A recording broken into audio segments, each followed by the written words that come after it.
Happy day to my dear students.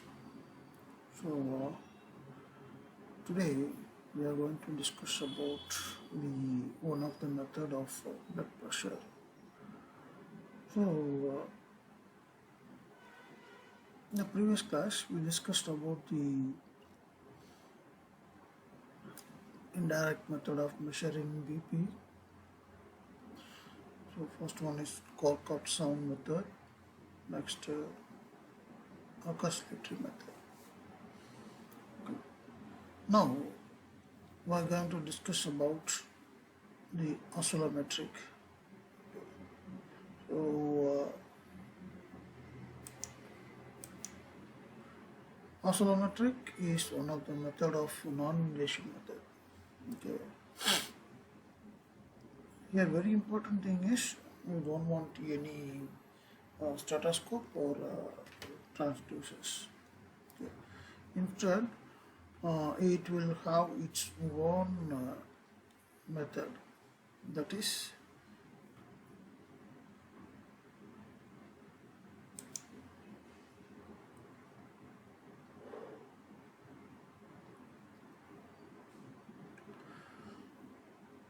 the cuff will inflaten. Okay. The cuff will inflaten up to the diastolic up to the maximum pressure. Okay, which is arterial pressure. Then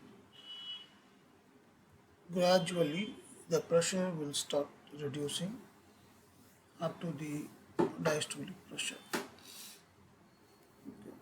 So actually, as I said earlier, we are not going to measure anything. The system by itself will measure and provide the information. So our role is to simply wrap the rubber bladder over the arm. Okay. So it is an automatic one. Okay. It will inflaten itself to the maximum pressure and it will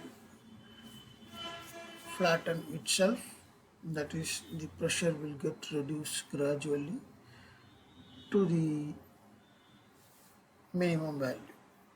Okay, so if you look at this diagram, you can be able to understand that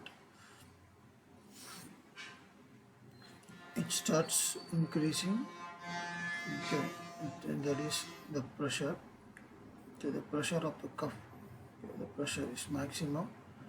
That is the systolic pressure, and gradually it reduces up to diastolic pressure and come to its original value. Okay.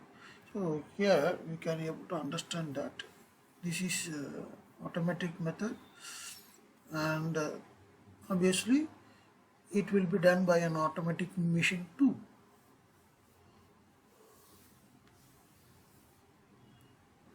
Okay, so this oscillometric method is automatic one. Okay, only one disadvantage is that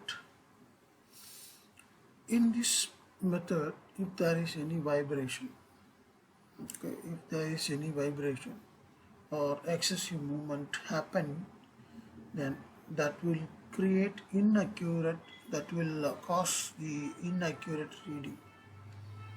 Okay. That is the only disadvantage. Let me show the diagram. Okay, so this is one oscillometric. So here it will automatically fill the air in the cuff, okay, to the maximum pressure, and it will start reduce by itself to the minimum value of pressure, that is the sound where at maximum pressure hears and the sound where the minimum pressure hears. Okay. So this is the oscillometric method. And next we are going to discuss about reographic. Okay. Sorry, reographic. I am usually saying that one. I'm so sorry. Reographic method. Okay. So from this diagram you can able to understand that reographic method is a simple one. Okay. There won't be any complicated structures. Okay. It is a very simple structure. Okay. So here you can see a band of resistance. Okay, a band of resistance attached to the cuff. Okay, attach it to the cuff in contact with skin. Okay, so it is in 3 electrode. Band of resistance is nothing but 3 electrodes, A, B, C, D. Okay, and that 3 electrode is excited by the supply, and here the change in resistance is observed, and the output is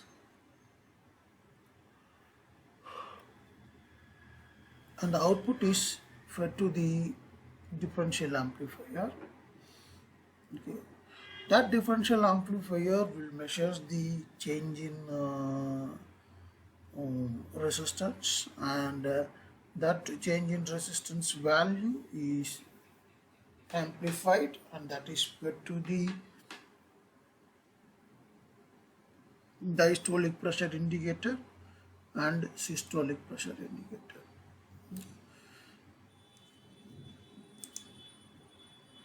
So what is that? Okay, a high frequency current source. So this one is a high frequency current source. That is why it is mentioned as AC. Okay, it is a high frequency current source at 10 kilohertz is connected to the electrode A and B. The impedance between two electrodes are measured before the pressurizing cup, and it is modulated in accordance with the blood pressure in the artery. Okay. And then the arterial pulses can be detected by demodulating the amplification. In this case, the diastolic and systolic pressures are measured. Only disadvantage is that continuous recording of change in pressure is not provided, and the patient will feel some inconvenience. Okay, the patient will feel some inconvenience. So